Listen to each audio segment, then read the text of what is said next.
Hi, this is Kiki Kristina Salcido with K2 with Simply Real Estate. And if you're tuning in today, you are probably looking to make some more passive income, leverage yourself, get some more free time, and build a brand and grow this massive team. And so we are going to do a segment on You Think You Want a Team.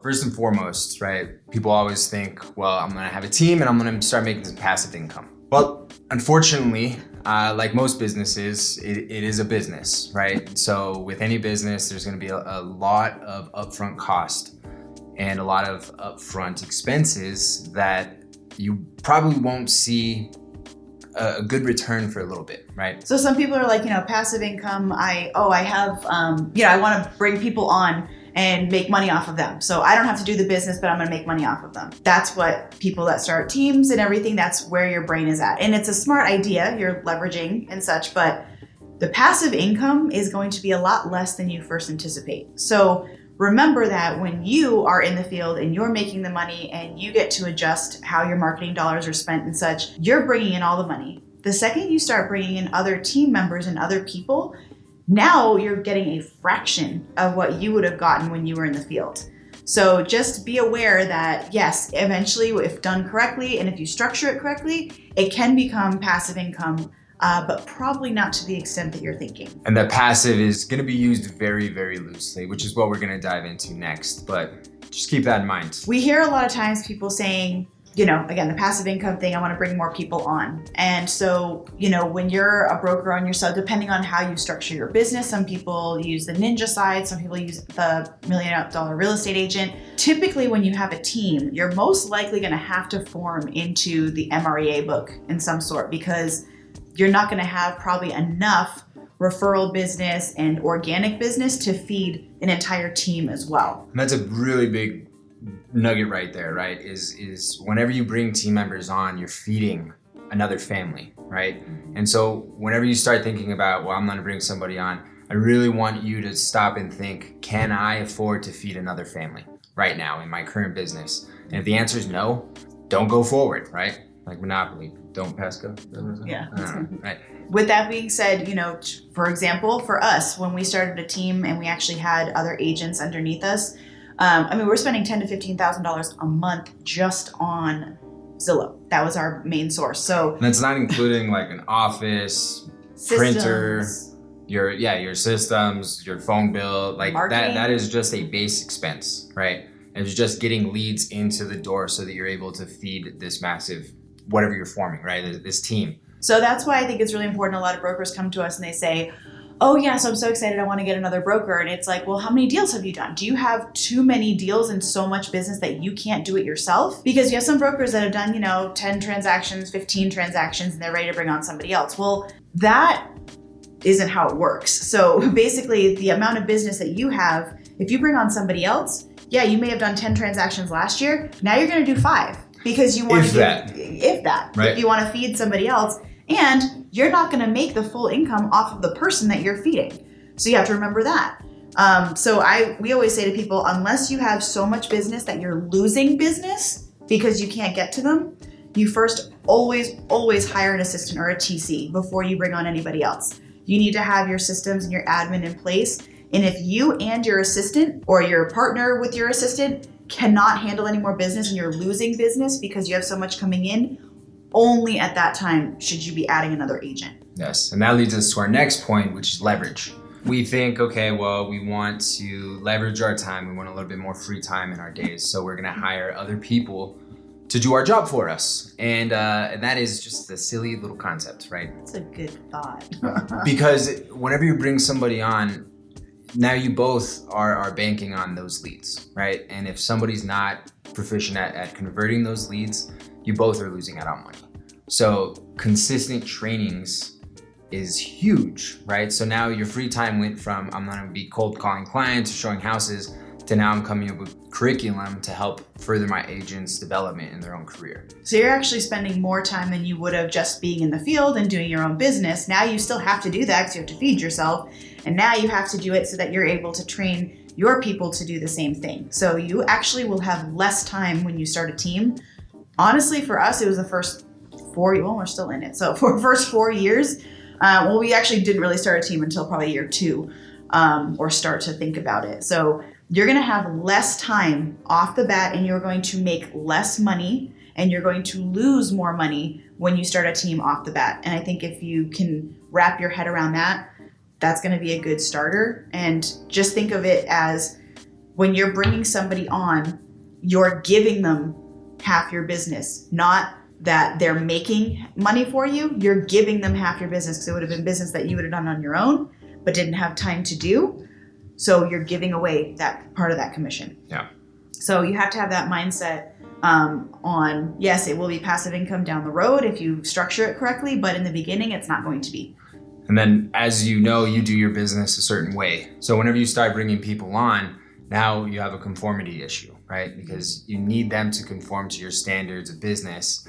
And some people don't like that, right? And so getting those systems in place and that, again, the leveraging part, right? We put a lot of upfront investment into it. So we're going to spend a lot of time building systems so that whenever we do have an agent, even though we're going to be training them on how we talk to people, how we write contracts, all that type of stuff, we still have to build those systems so their follow-up has the same consistency and same quality that we started with. And there's liability in it too. So if you have a team member that doesn't do something correctly or does something to hinder the business, guess what? Your name goes down. Theirs does, but if you have a brand and you have a way of business and you built out a client base, that's on you. So liability and accountability. So if the other agent that you brought on isn't doing things to your standards, most likely they won't. It's not their baby, but still they should have a certain standard. You have to stay accountable for more people now, aside from just yourself. Because think about it, you're spending money, time, a lot of effort on getting these leads. And if they're not following up with these leads, that's money, that's a client that you could have helped, right? You could have found them a house, you could have helped close that deal. But now you give it to somebody else and they let it fall through the cracks. So not only did you spend it, but now you're losing it, right? It's gone. Hiring right is probably the hardest part within any type of business, right? And so there's a motto, right? Hire slow, fire fast. And that's really hard to do, especially in this type of environment, because you put a lot of time into training these people. And real estate, you don't just start, it's not like print salesman where you can just go and land a deal and you're selling that day, right? Oh. This is something where they're gonna need a little bit of time to pick up some momentum and get that ball rolling. So it's hard to fire them super fast because you just spent all this time training them. So that's why hiring right is by far the most crucial thing you can do. I would say the best tip for that is if you have somebody coming in that you have to sell on being on the team, let them walk out the door. We did that in the past where we needed team members. We had the business. We just needed somebody as fast as we possibly could. And so we were taking people on that didn't see the value in the team and didn't understand kind of the whole concept. And when you have that and you have to sell what you have as opposed to people coming in and seeing the value and wanting to be a part of it, there's a very big difference. So make sure when you're hiring, they see the value as opposed to you having to tell them what the value is. And that, right, that alone, right, is whenever you have a team, there is value in that team. If done correctly, people will want to be on your team. And if done incorrectly, it's gonna be you're gonna be making really bad deals. Which again, if you mess with the numbers too much, your business will plummet, right? Mm-hmm. So having the value that people see and understand that this is why it is the way it is. And here's a good example. In 2020, that was where we actually decided yes, we need to hire on and actually have a team. And I can't remember how many agents we had, including us. I think we had 5 or 6, and we spent triple the amount that we did the year before. The year before, Kiki and I it was just the two of us. We did about 17 million in sales, and we had X amount of dollars in our marketing. Well, because we got a team, we had to obviously up our marketing dollars because now we had more mouths to feed, like we were talking about previously. So we spent, I think it was $130,000, $140,000 just in marketing that one year and getting leads and such. And guess what? We did 17 million in sales. So what does that mean? Kiki and I still did maybe 10 or something like that, because we were trying to now train people. We were trying to do different things. We had the brokerage, systems, all this type the of baby, stuff. everything. And so we did the same amount of volume, but guess what?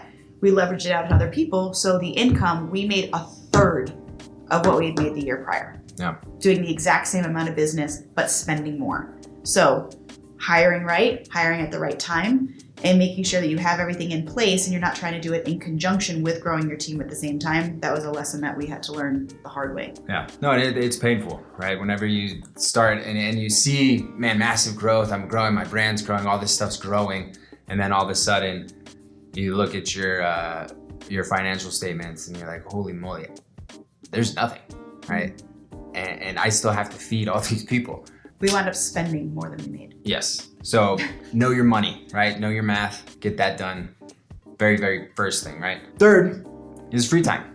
Everybody thinks, well, like most people that get into real estate, right? They're thinking, I want to have a flexible schedule. And I think anybody in real estate knows that that is so laughable. It's not possible. Whenever we start building a team, we're thinking, all right, well, we're going to have more agents. We're going to have a little bit more free time and more people, more business, more problems, right? So you are eventually, if you hire right, you do all the steps right, you'll then be able to probably get a little bit of free time. But 5 years plus. At the end of the day, the business still rides on your shoulders, right? So if the ball drops anywhere, you have to pick it up. And you're still constantly trying to train, accountability, figuring out your systems, figuring out where your next marketing is going to go, how you're going to scale your business, how to up your numbers. And so now you have a certain number that you want to hit and you have to exceed that goal. Reporting, all of that stuff. So you actually have less time in the beginning of starting your team than you did when you were kind of in the field yourself. Lastly, I think a lot of people want to start teams. They want to look big. They want to have this brand.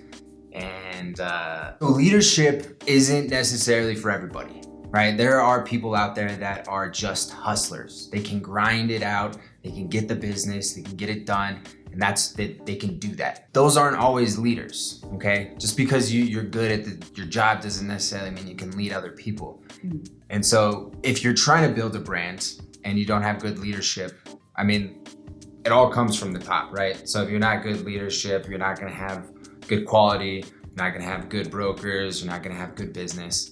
And so you can all fall down from there. The biggest thing is you hear the word team so often, and I think people misunderstand what that actually means. They misunderstand the work that goes into it. It's not just bringing people on and getting them leads and getting a piece of the action that they bring in to have it be successful. There's a lot more to it. And if you talk to any big team leader, they'll say the exact same thing. It is a constant grind. It's exhausting. It's fun if you have the right people. Like, you know, on the positive note of all this, if you have the right culture and you have everything and your systems in place and you actually hit the nail on the head with all of these pros and cons and you actually do it correctly, it can be a lot of fun. And it's something that I would recommend if you have the right mindset for it and you just know the negatives going in and you just do things correctly from the get-go. Yeah, like if you're gonna start a team, start thinking about all the pitfalls of a team and then like research into it more. Because there's a lot of different models, right? And I think whenever people start teams, they're like, hey, we're gonna be a team, right? We're gonna do business together. And I think in the grand scheme of things, whenever you find a partner or even team members that you hire on, you need somebody that's either gonna complement your value set or your weaknesses, right? Make sure when you talk to somebody, like people either joining your team or if you're going to go into a partnership with somebody else, find out what your value is. What is your downfall? So like with us, I like paperwork. I like all that stuff, organization, that like is my happy spot. And he likes marketing and the growth and like thinking of the vision and the creative. So together we make a good whole person, but we complement each other in that aspect, but we both have something to bring to the table. And I think so many people jump into a business relationship just because they like the person, but you don't sit down and think about the actual business. A friendship is very different than business. And I think that out. A lot of people want to get into business together because they're like, well, I like that idea, So let's help each other build that idea. That's great. Like, don't get me wrong, that's a phenomenal concept right there, the collaboration, right? So a partnership is a marriage. You invest time, money, it's a marriage. The only thing about a business partnership is it is all the worst parts of a normal marriage, right? Because you shouldn't be sleeping with your business partner and kissing them and stuff, right? But your business partner, they are the person that you have to deal with problems, putting out fires every single day, right? Money stress. Where's the next check coming from? How are we gonna pay this? How are we leveraging, right? Strategy, all these things, that is what a partnership is, right? So a lot of people think, oh, it's just about we're both gonna make money and we're gonna high five each other on our yacht. That's not the case, right?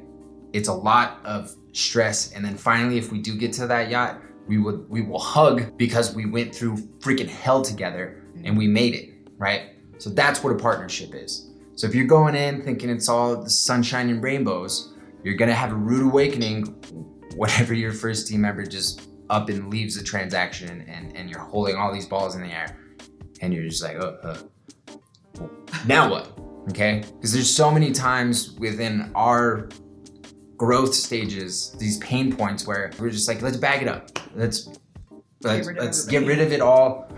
I'm gonna go dig holes for a living because that seems easier than being a real estate agent. Then you finally get that perfect team and you're motivated every single day that you go into work, and it's a joy because you have this culture. The people that are on the team are doing deals that is actually driving you to want to do more deals, right? And to do better and to do more. That's whenever you know you found something and you have something that has legs that can walk. So if you guys want a team, you want to talk more, give us a call. Follow us on social media, K2 Simply Real Estate, Facebook, Instagram. Check out our YouTube channel at Simply Real Estate NM. And don't forget to follow our podcast. It's on all your favorite streaming platforms, Spotify, Apple, all that good stuff. Check out our new TikTok channel, guys. It's pretty awesome. Fun stuff. That was really good. That was really good. That's what we kind of like. Well, it wasn't as eloquent as that, but we scared the shit out of everybody on the call. That was really good. I liked it a lot.